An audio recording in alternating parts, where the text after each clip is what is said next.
Pagka talaga mag-start ka ng fish pond, ay dapat i-consider yung mga bagay na yan.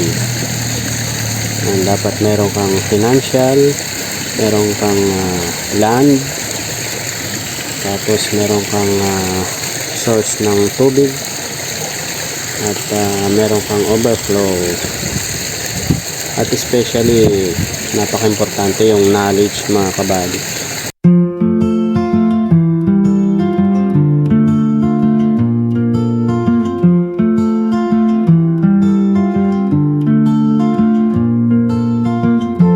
Good day mga kabady! Ika 96 days na ng ating mga tilapia at tayo po ay magpapakain na. Ang oras ay 10:12 na po ng umaga. Yan. Yun nga, kahapon po sabi ko ay twice a day na lang sila kakain.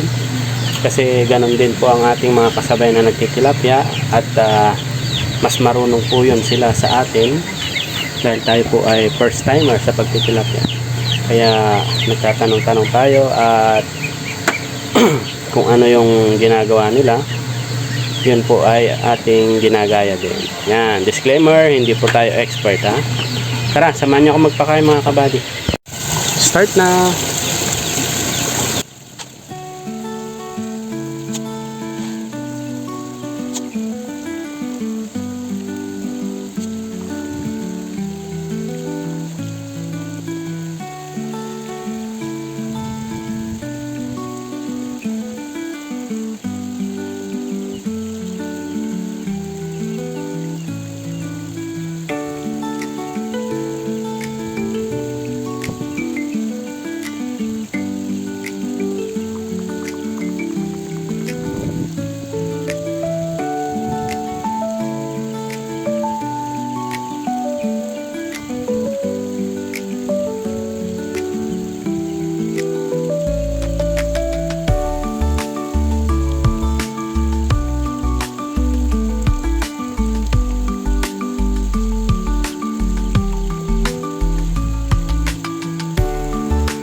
Yan, so mga kabady, naibigay na natin yung 3.5 kilos ng pakain nila. Yan.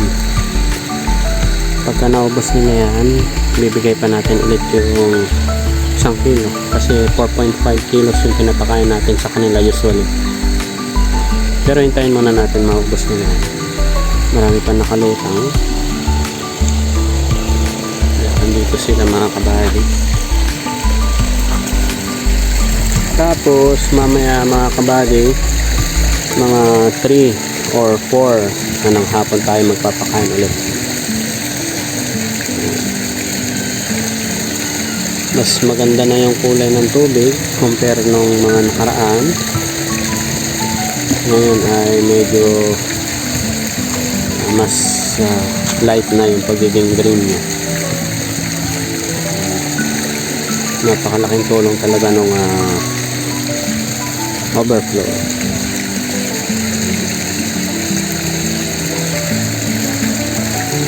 Pagka talaga mag-start ka ng fish pond, ay dapat i-consider yung mga bagay na yan. Dapat meron kang financial, meron kang land, tapos meron kang source ng tubig, at meron kang overflow. At especially napaka-importante yung knowledge mga kabady. Dapat ay may knowledge tayo sa pag-aalaga. Kahit na hindi tilapia o ibang hayop mga kabady, kailangan natin na may knowledge muna tayo sa ginagawa natin. Yan. At kung hindi pa ganun karami ang knowledge natin, dapat meron tayong kilalang mga mababait at mapagkakatiwala ang mga tao na marunong sa larangan na gusto nating pasukin, mga kabady.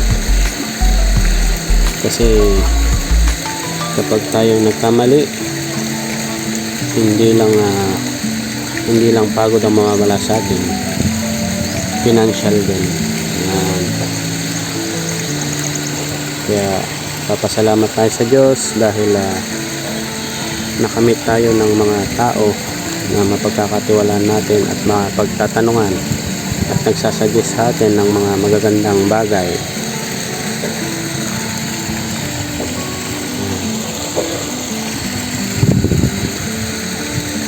And so bali update ko ulit kayo mamaya, mga kabady.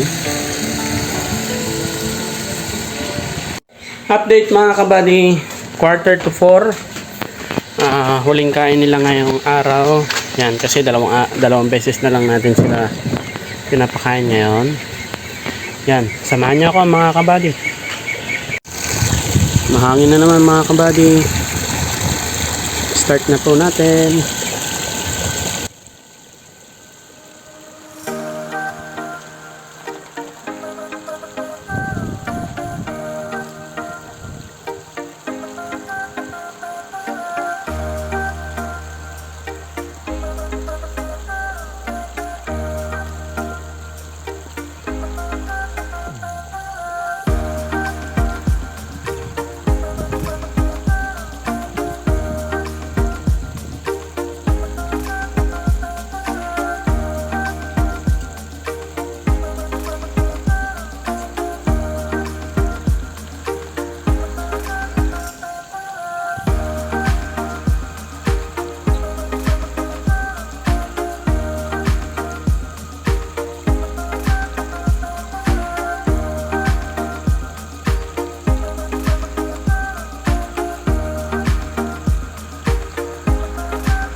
Yun, mga kabady, naibigay na natin yung 4 na kilo.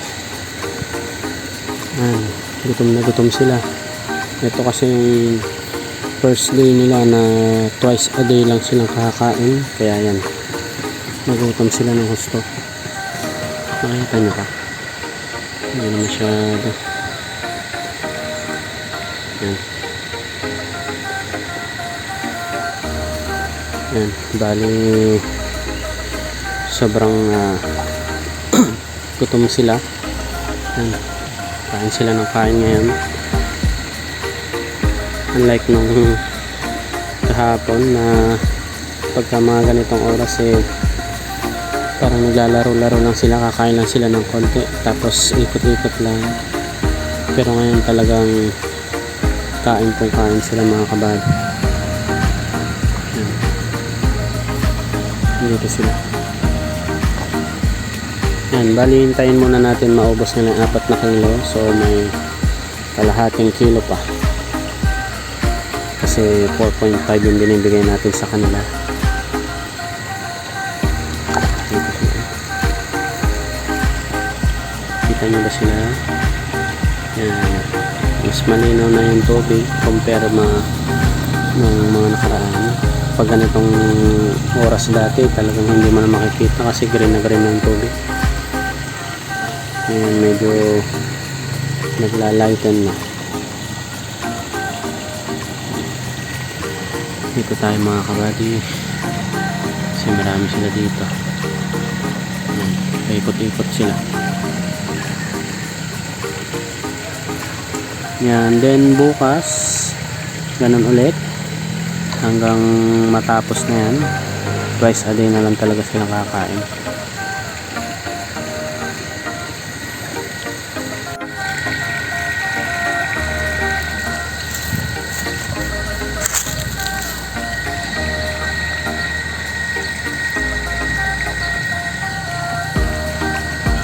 Marami-rami pa yung pagkain nila.